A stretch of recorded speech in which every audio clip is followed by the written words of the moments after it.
to me, the thing that has driven my desire and Dana's desire to homeschool has always been a discipleship drive. I think academics are important. As you know, I went to school forever, so I do value that. However, none of that really matters if your children don't know the Lord, if they don't have their heart surrendered to Christ. And so what a wonderful setup, where you can invest in time and relationships. My family started our homeschooling journey. There were so many decisions to make, but one of our best decisions was choosing to use BJU Press Homeschool. I've never seen my kids so excited to get textbooks before. I'm amazed by how interesting and interactive the lessons are. My kids actually look forward to them. We use the online video lessons for all our courses, but I know some families choose to teach from the textbooks. What I love is that I can trust BJU Press to uphold our values. The Bible and biblical principles are woven throughout each subject. I'll admit, I was a bit nervous when I started homeschooling, but I've found a wonderful online community of other BJU Press homeschool families and consultants. The Homeschool Hub also makes my job easier. I can set up our schedules and rearrange them with just a few clicks. On the dashboard, I can see each of my kids' progress, and the assignments page shows me quickly what's ready for me to check or grade. I'm glad my son's biology assignments are automatically graded. BJU Press Homeschool has given us the tools and confidence to homeschool our children. For more information, do what I did and visit the BJU Press Homeschool website or talk with your local HomeWorks consultant. Hey, everybody, and welcome to the Zan Tyler podcast, where our goal is to help you thrive on your homeschooling journey. Let me take just a minute to ask you to please subscribe to this podcast wherever you listen. And if this podcast has been encouraging to you, please leave us a review on Apple Podcast. Each review really helps us. We're available now on YouTube, and be sure to follow us on Facebook and Instagram. It's back to school time for many of you, and our guest this week has plenty of homeschooling help and encouragement for this new school year. Matthew McDill and his wife Dana homeschool their 9 children in Clemens, North Carolina. That's right, 9. And they have a wonderful family. We were just talking, 2 of their kids are married, 2 are in college, so I guess that leaves 5 at home. Matthew is the executive director of NCHE, which is North Carolinians for Home Education. And he was president of the board before he was the executive director. That will become important in our conversation as we go on. He has a ministry, Truth to Freedom, where he teaches on discipleship, marriage, family, parenting, home education, and church. So you can see that family life and loving God is really his passion. He is the author of a book, Loving God, a practical handbook for discipleship. And we're going to discuss some of the principles in that later that will help us in our homeschooling as we go on. And the things you don't know about your friends, I had no idea that Matthew has 2 master's degree and a doctorate degree. So he's got a wealth of knowledge that we're going to be able to pull from today. Matthew, thank you so much for being here. Hey, Zan, thanks for having me. It's exciting. Glad to talk to you. Well, this is so good. Hey, listen, tell us how you and Dana came to homeschool, or why you started homeschool, just your homeschool story. Yeah, well, we met in college at Appalachian State University, and in the same Sunday school class where we had our Sunday school class teacher homeschooled his kids. And so we would go to his house for Bible study. And then sometimes we would hang around long enough that they would say, hey, hang around for family worship and stuff. And so we were able to watch their family in action. And of course, just as the normal story, you see the fruit. You see what the family relationships are like. You see the fruit in the children. I had some other previous experience a little bit with homeschooling, or had at least heard of it. Dana had not. But that was the time in college that we saw it and pretty got hooked. And then there were some other families we met after we got married who homeschooled that also just made a big difference in our lives. So what year would that have been when y'all were in college, Matthew? I graduated in 96. She did in 95. So we're talking, 93 probably. Or So homeschooling was becoming more of a thing then. it is. I think that's so powerful that before you got married, you were able to see families function in that way. When Joe and I were engaged, we were reading all kinds of family life books and, really wanting our marriage and our home to mirror Christ. But of course, homeschooling was not a blip on the radar then. And Right. so when we started homeschooling, we didn't know anybody. And so there was nobody to turn to. You So guys had to make it up. yes. And sometimes we did fine and sometimes Yeah. we didn't. So it's always nice to have that example that you had. And now I know in turn that you have turned around and been that example. So did you know at the time that you wanted a big family? Well, we always said we would have at least 4 kids. So my family, there are 4 siblings, and her family, there are 5. And so we knew we weren't going to have 1 or 2, but we definitely didn't plan on 9. We just had one at a time, and each time just prayed and assessed where we are as a family and our ministry and what was going on. And so that's where we ended up with 9. So what is the age span between the oldest and the youngest? Our oldest is 24 and our youngest is 10. So 14 years. Yep. So really, that's not a big age span when you consider you got 7 children in between those 2. That's right. It's just pretty much every couple of years. Yeah, that's really fun. So you knew probably from the beginning then that y'all were going to homeschool. Yeah, when even as we met and talked, Dana and I were already committed to that. Interestingly, Dana was a public school math teacher. She was in school for math, and then she went and taught for 4 years before we started having kids. But that was really never a question for us. And actually, her time teaching school only reinforced her desire to homeschool. That is so interesting. So what year did y'all start homeschooling? Do you remember? Well, our first was born in 99. So I guess that's the first answer, right? Yes. So when our oldest Bethany turned, around 5 or so, and we thought it's preschool time or kindergarten time, we went to the Thrive Homeschool Conference in North Carolina. And that was our first introduction to NCHE and to the whole world of homeschooling.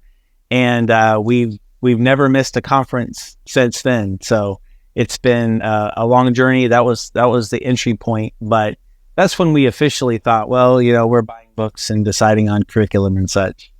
Yeah. Boy, that's a great conference. I can remember when we were having so many legal issues in South Carolina, there was just no way to put together a conference because all of our energy as a group was going toward freedom fighting, really. And we really depended on that North Carolina conference for just the people in our group and for us. So it's had a broad and wide ministry to so many people. And we so appreciate the way you've kept that going. So, all right, so you started homeschooling. So why did you keep homeschooling? Why did you and Dana continue to homeschool? What do you see as the major benefits for homeschooling? Well, I don't think there, it was kind of like marriage for us in the sense that I don't think we were ever going to go back. It wasn't just, we weren't assessing it every year. It was just, we committed, we're going for it.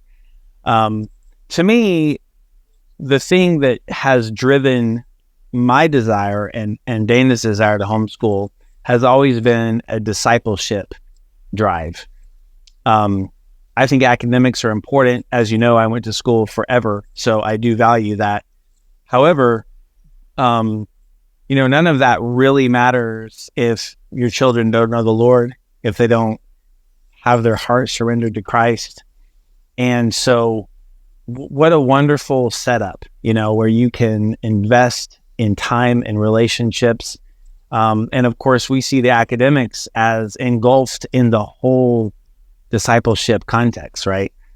All of our academics have a worldview implication inherently. And so where's that going to come from? And so we're teaching history and science and everything and literature from the perspective of a biblical worldview and helping them to know God's world and who He is. And so I think that's what keeps driving it. And I would say now, the relationships I have with my older kids and the fruit of being able to continue to disciple them as young adults is so rewarding. It's one of my favorite things. Spending time with my older kids is such a fruit that now, of course, keeps me going because I still have a lot of homeschooling to do. So yes, you do. Yeah, that's really amazing. And I would agree that, boy, the relationships are so key. Yeah, I can remember when I wrote my second book, 7 Tools for Cultivating Your Child's Potential. My daughter Lizzie I had each of the kids write a letter at the end. And she said, so many of my friends say, how can you spend so much time with your brothers or your mother? And she said, time is the greatest gift of all. And it is. We've learned to think that we all need our own time or our free time. And yet that time you invest in your children, you'll never have the opportunity again. I love right. what my husband says about marriage. I repeat this all the time. He says, grass isn't greener on the other side. The grass is greener where you water it. And, it's nice. It's the same way with our children. The grass is greener where we water it. And now we have these grandchildren whom we love, and those relationships are so dear and so precious. So if I can add to that, just add another point to that, at every phase, especially with the little ones who are wanting attention and wanting to spend time with you and wanting to tell you the story of what just happened to their army men or the Lego thing they just built. And it's so easy to think, well, that's not very important, or I don't want to listen to that. And then now it's half the time I look at my phone, it's one of my college kids calling me, And so I have tried to maintain, I haven't done it perfectly, but over time, especially more recently as I've grown, I always answer the phone.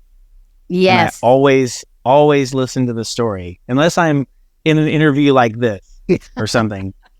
If one of my college kids calls, or if one of my kids needs something, I'm going to answer the phone. And so they know it's a priority, and that's the watering, and that's the priority and investment of knowing that I will never, there'll be a lot of things I regret as you hear all the stories of, what do you regret in life? But I will never regret taking the time with my kids. Cell phones are such a gift. I remember, and I know that's debatable, but I remember when my oldest son, Ty, went to college. Well, it was after homeschooling for 12 years, and he leaves. I just felt like my heart and my right arm had been cut off. And this is in the days of hall phones in the dorms. This is a Covenant College, so they didn't have phones in the rooms yet. And I can remember, Joe came in one night and said, "What are you doing?" I was sitting on the sofa. I said, "I'm sitting here kind of half praying, half I don't know what, just say, call me Ty, call me Ty, call me Ty." And he said, "Well, do you think that's going to work?" And I said, "I don't know." And about that point in time, the phone rings. That's great. It worked. Yep. And it was funny because he was saying, "Mom, I've got this class and I'm out of money."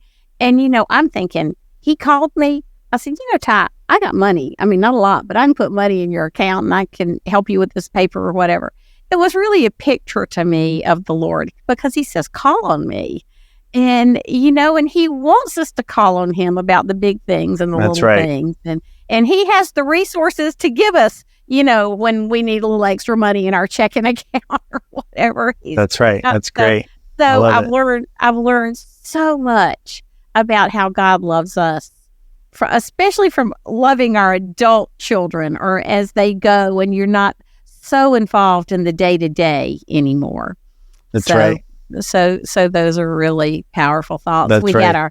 We had our 1-year celebration yesterday for the podcast, Matthew, and my 11-year-old grandson surprised me a couple of weeks ago. He says, "Grandmama, did you know that I listen to your podcast every week?" I said, no, honey. He said, yeah, I'm really learning a lot. Like today, I listened to that Hattie St. John lady, and it was deep, and I learned a lot. That's great. I love that. Oh my goodness, life doesn't get better than this. That's right. That's great. So the relationships just keep on going. So if you had some back to school advice, Matthew, for all the moms and dads out there who are really in the trenches, what would it be? Well, I guess one of the first ones is to not be afraid to change things up. Hopefully by now you've already realized maybe what was not working last year or the year before, and you realized what was working. And so I think my encouragement, especially as whatever seasons of school there are, is to always make assessments, always think about, well, if that math curriculum didn't work, and of course part of the problem is, okay, so now I have 8 math curriculums, right? Because I keep changing them. And I think part of that is valid, because sometimes you do find something that works better for different kids, and then you can try all 8 on all the kids. I don't know, but then sometimes you realize it's just math. There's no secret bullet math curriculum. Yes. It's just that sometimes they get it, sometimes it's harder. And so I think constant analysis and being willing to say, you know what, we're going to do something different. And sometimes that's hard to do because you spent the money on something, but constantly trying to figure out the season of life my kids are in, the strengths and weaknesses that I learned last year, the learning styles that they may have or even change over time. And so there needs to be a constant flexibility and willingness to change things up and not feel like that's some kind of failure or something. Thank you for saying that, because I will tell you, when I started homeschooling, it was really hard for me to try to analyze what was going on. Thank goodness I had a project manager husband who could look at things. But for me, if I needed to change something, I felt like it was because I was a failure as a homeschooling mom. So if the kids were unhappy, or a neighbor was saying, oh, I can't believe you're doing this, and, just all the negative voices, it was really hard for me to stop and analyze without feeling like it was a personal indictment against the way I was doing things. So that is really a great piece of advice, because we need to do that we need to be able to back away from everything we do and try to look at it a little objectively. Sometimes homeschooling is so personal, especially for the mom. It's hard to do that. But bring your husband in or bring a friend in, because I just think that is such great advice, Matthew. We can't be afraid of change. We can also add to that, just to feel free to modify your curriculum. Don't feel like if you pick a certain thing, whether that's a subject or a total package, just know, parts of it may work, parts of it may not work. You may not like this book, add it in. You may want to do a different thing here. And again, some people feel stuck to, well, I bought the thing in the box, I have to do the whole thing, and it's never going to work for everybody all the time. And so just feel free. I'm going to switch this up. Well, to piggyback on something you said about learning your child's strengths and weaknesses, I read a book way back when. It's out of print now. It was called Growing Up Learning by a college professor. And he was just talking about how you'll never see adults, a room full of adults acting from their weaknesses. They always act from their strength. And his comment was on math. He said, so in schools, what do? We have a kid who doesn't like math. So instead of giving him 10 problems, we give him 100 problems. It just doesn't make sense, And so sometimes as homeschool moms and dads, we can bring this element of common sense into our curriculum and know there's a certain level of math every kid needs to know, but not every kid's going to be a mathematician. That's right. So focus on the strengths and shore up the weaknesses, and it seems to all work out quite well. Well, and I'll add to that. A few years ago, as you probably heard, I was exposed to Kathy Cook's book, The 8 Great Smarts. And so she took a very similar approach of realizing that most of the time when we say smart, we think academic smart or logic smart. But there are so many different kinds of being smart, whether that's Absolutely. physical, body smart, or art, or words, or people, or there's Or there's 8 of nature. them. Yes. Yeah, Yes. nature smart. And I feel like, and there's even self smart. And I think that really, again, widens the view for parents because of the culture and the academic and public school culture, we get stuck into evaluating our kids from an academic standpoint too much, Only, yes, and that's we, right. And we That's right. feel like, and so our kids feel like, well, I'm stupid, that kind of thing. And so again, just for the parents to be able to free up, and I've had that conversation with some of my kids and just say, I understand that this isn't your strength, but over here, this is your strength. And that's fine. Right. We'll spend some extra time over here. But you're going to have to realize that God has really gifted you, and we're going to give you all the space and time you need. And that's the other benefit of homeschooling, right? Is that whatever extra time and energy you need on some subjects that are hard or some subjects that you excel in, you're able to modify that. Boy, that is so true. And I think that's so powerful. And that's what makes homeschooling, that's where the relationship really undergirds the power of homeschooling educationally. Because if you can understand the way your children are put together like that and how God made them, boy, it makes for a powerful education. My mother was a public school teacher. And I remember when we started homeschooling, this is 1984, and who knew anything about homeschooling? But the one thing she told me was, Zan, I would give anything if I had a permanent record on each of the students I get into my classroom like you have on your own kids, because you save so much time in knowing how to teach them. You just start where they are and you teach them where they are. And, it's really powerful. So let me, all right, I want to change subjects here just a minute. So Matthew, tell me what your PhD is in. Biblical studies and New Testament focus. Okay. So what are your 2 master's degrees in? So I did a Master of Divinity, which was the main pastoral track, and then after that, I did a Master of Theology, which was kind of a little ramp to get into the PhD program. And that was focused on, also on New Testament, and focused on, hermeneutics and preaching were my favorite topics throughout. Okay, so at one point in life, you were a preacher, right? That's right. Well, and interestingly, I still am. Maybe not vocationally, but right. Yes. That's just a part of your gifting. But your vocation as well as your avocation at one point was a pastor and preacher. Mm-hmm. And a college professor. I didn't know that either. Yeah, so do you still teach at App State, or was that a thing of the past, or? Yeah, that was when we lived in the Boone area. We lived there for quite a while, and now for 15 years. But then we moved here to the Clemens, Winston-Salem area in 2020. So we've been here a few years. My teaching outlet right now is we have a residency program for master's students connected to Southeastern Seminary at our church.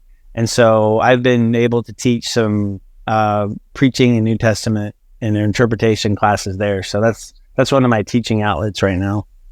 So, all right. So I wanted you to cover that ground for a reason. So now your vocation as well as your avocation is you're the not just a board member of NCHE, you're also the executive director, which is a full-time position from what I understand.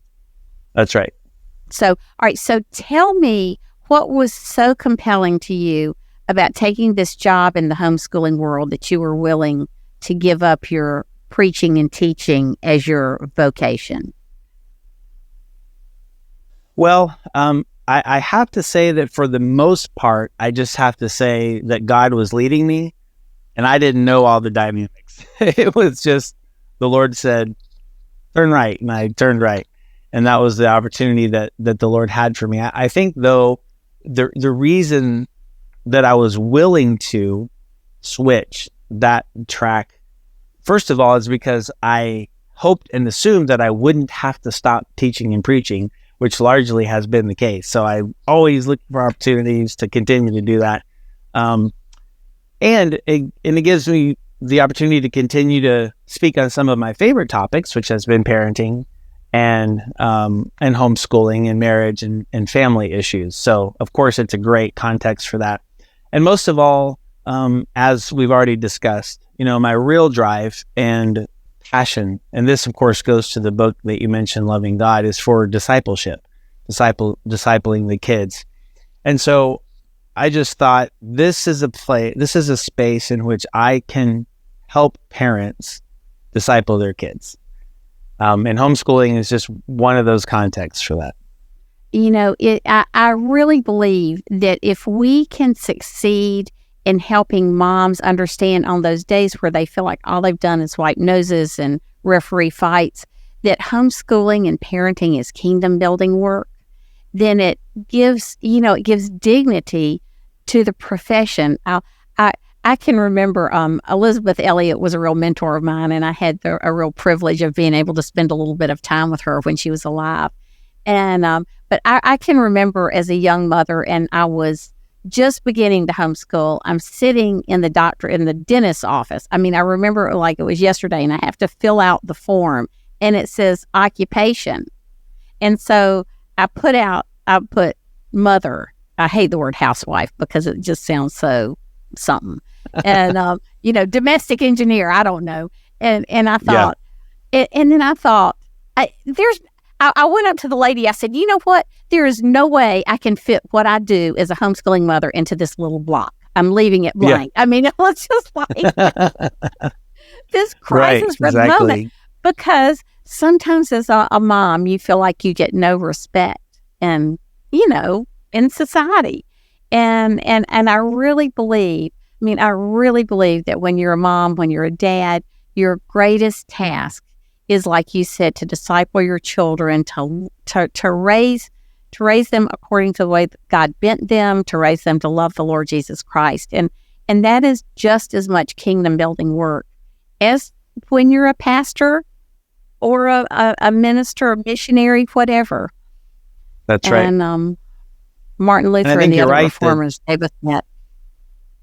I think you're right that is so important for moms who maybe get worn down with the tediousness of life and all the details, and sometimes it seems like this is not soul forming, this isn't eternal, but it's in the context of real life that people learn how to really follow Jesus. And so, just like you said, if moms can keep in their mind and in their heart the big why, why am I doing this?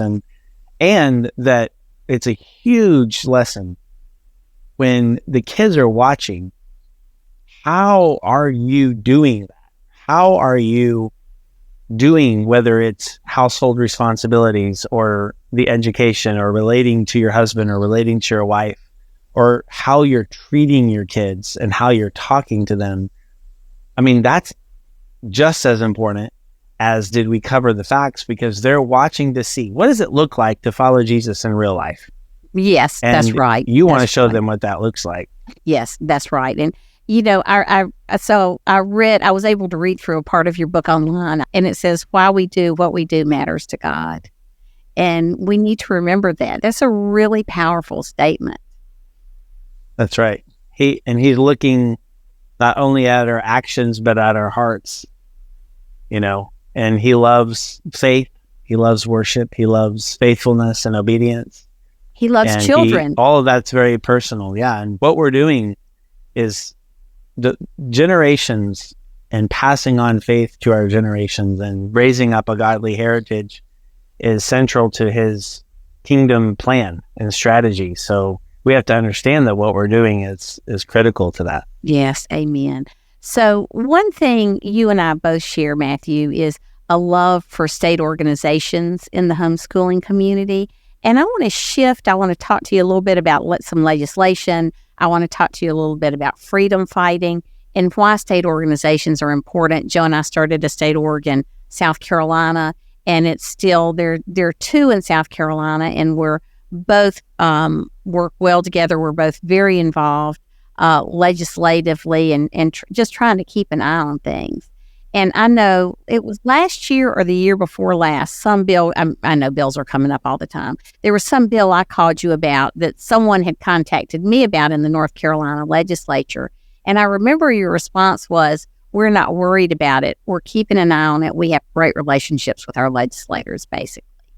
So, so talk to me for just a minute about what your role in the state org in terms of watching legislation, keeping freedom alive for homeschooling parents, those types of things.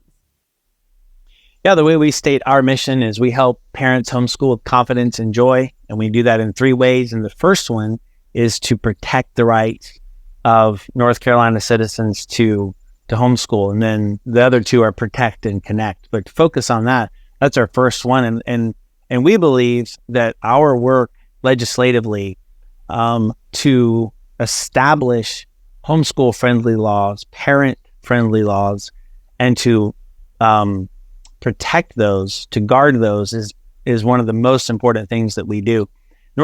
Just like with you guys in South Carolina, almost all the legislation we wrote, or we had a hand in establishing over the years. And we have a very strong legislative committee. Our legislative director, Spencer Mason, of course, has been on our board for decades now. And so he really knows the scene. He knows what's going on in the history and has lots of great relationships, but we have a committee doing that. And so we also have partnered with a lot of like-minded organizations in North Carolina who are also watching legislation that we're concerned about related to the family and education. So our job, of course, is to know everything that happens, every piece of legislation that's proposed that could potentially impact the home or education. We are reading those and watching those. We're in the middle of a long session now here in North Carolina, and so we have had a very busy year with legislation that impacted home education. A lot of it didn't matter, but we were busy really trying to juggle. We also proposed a piece of legislation that we also hope will end up going through this year. Great. What is the piece of legislation that you proposed?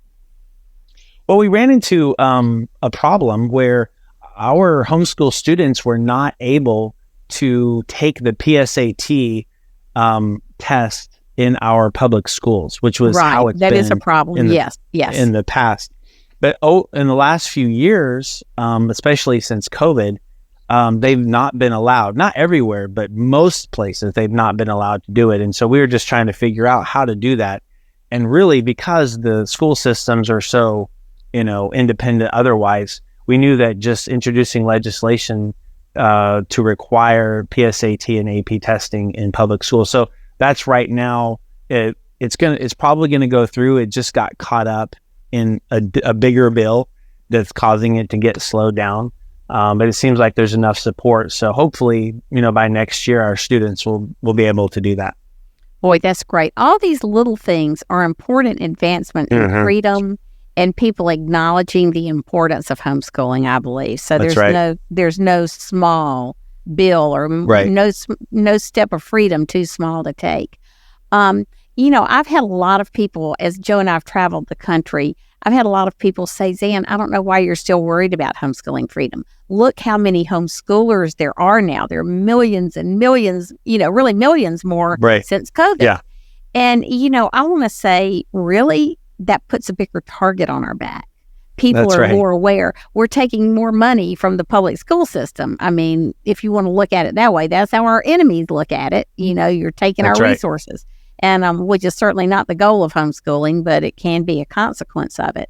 And so what do you tell people about why they need to be involved in NCHE and why it's important to have a legislative watchdog like you are? Right. Well, whether I won't pick sides right now, but we all understand that one of the ways that different worldviews and political agendas try to change the culture is through education. And we know that that's happening through public school. And so it's been happening for decades, right? For the history of public school. And it's getting worse and worse in the sense of the agendas that are there are driving people out of public school. That's why homeschool is growing partly. But what I wanted to introduce is one other factor besides the money. The money is a big thing that you just mentioned, which is public schools losing money. And so we have in North Carolina where they're actually trying to get homeschool kids back because that's dollar signs. Right, yes. But at a cultural level, what's worse is that they're losing their grip, their control, and their ability to influence those students, which means, so there's also a control factor in the sense of now parents who want to teach their kids from a different worldview, from a Christian perspective, for example, we are going to be regulations are being constantly brought up to try to tell us what we can and can't teach. And so that's the biggest front that we continue to fight on, is they want to add regulations to homeschools in such a way that we have less freedom to determine what we're going to teach. And so that's a big issue. That is a huge issue. That was one of the first legislative hearings we had in South Carolina, or public hearings, was that the State Department of Education wanted teaching parents to have a college degree from an accredited institution and only use state-approved texts. And we decided then that those are two hills that we will die on. And That's as right. homeschool parents, we need to realize that the freedom to teach what we want to teach from a biblical perspective or how we want to teach it is really a freedom worth fighting for. It is not a That's negligible freedom. And another big issue, Zan, regarding legislation that we're experiencing in North Carolina, of course, is any government funds that are connected to educational programs. And so, it's really interesting. We would have even a lot of Republicans and conservative people who love homeschool choice, who love homeschooling, and they think that they want to help us. And so a lot of, even this session, there was a lot of legislation proposed to give us money. Yes. And we're like, thanks, but no thanks. We're glad that you like what we're doing, but we're not going to accept funding, after taxes, in that sense of we are not going to risk then being told later that there are expectations and regulations attached to that funding. And we don't want to become dependent on that part. That's right. Yeah, that's exactly right. Yes. And so we've been working hard to fight those ideas. Most of them weren't going to go through anyway, but they are pretty disturbing. People are worried about them. But I think the other thing that we want to do, maybe, and this is something that we need to initiate, and that is, we would be open to, for example, a tax credit or something like that. Yes. In other words, if you want to let us keep our money, without any strings attached, then we'll entertain that. And so I wonder if we in North Carolina need to really initiate and push that. We haven't been bringing it up because our general strategy is leave us alone, leave everything alone. Yes, that's right. But if they really want to help and they don't understand this process, then we want to begin to push this idea so that everyone will get behind it. If they want to let us keep some money for education, then we'll keep it, but we're not going to get it back through the government. Yes, that's right. Well, these are really important issues. If you want to know more about these, you can go to homeschoolfreedom.now or homeschoolfreedomnow.com, or you can go to hslda.org. Do you know if I got that website right for Homeschool Freedom? I think it's homeschool. It's just homeschoolfreedom.com. Yes. And so you can keep up on those ideas. Visit the website for your state organization, see what's going on in your state, because everybody needs to be involved, even if it's just a little bit, in the fight to keep our homeschool freedom relevant and real. So, Matthew, before we go, I just want to ask you one more question and we'll close. Thank you for all your time. Tell us how, with 9 children and all the responsibilities you have in church and the community, you and Dana continue to keep your marriage fresh and vibrant. Well, I think the number one way is date night. So probably, we've been married for 26 years, and I would say almost all of those, probably 20 of those years, we have a date every week. So at first, when our kids were little, that was difficult, finding babysitters and all that. But as soon as they start getting old enough to stay at home, we would just say, bye, frozen pizza night, right? Yes. And so every Monday night, it used to be Tuesday night, we go out. And so it's a religious ritual. It's like nothing changes date night, very rarely. And then the other thing is, we do take time away a couple of times a year where, we'll just go to a cabin in the mountains for a few days. And we try to do that more than once a year, 2 or 3 times a year for various reasons. And that gives us a chance to be alone and talk and without being interrupted, which otherwise never happens, without somebody listening. Right. And for longer than a date, right? Yes. And when you're on a date, you still end up at Costco somehow. It's like, okay, we've got to get away. So anyway, taking some time, is part of that. I ask you that because when our last child left home, I looked at Joe and I said, it's a good thing we still really like each other. That's right. And one day, it will be you and your husband at home or you and your wife, and you want to make sure that you have nurtured and tended to your marriage and kept that relationship strong, because it's a blessing, and it's a blessing we're losing in society. And I'll just add, like we said before about moms, the kids are watching to see what life looks like following Jesus, and they're also watching your marriage, and they want to know what does a healthy marriage look like. They may not be asking that question, but they're seeing it and observing it. And so it's a part of homeschooling your kids and discipling them, and that is you show them this is what it looks like. Oh boy, talking about kids watching you. We had a situation when our oldest son was in college where he lost the vision in his right eye. We get dangerous migraines, and he was a new medication that caused him just to lose that vision. And so it was really a terrible 6 months. He was playing soccer. Of course, he, couldn't play soccer anymore. We didn't know if maybe he had a terminal condition. There were just all types of things that they're enshrouding this whole experience. And Ty handled it with a lot of faith. I did not. It was a really dark time for me.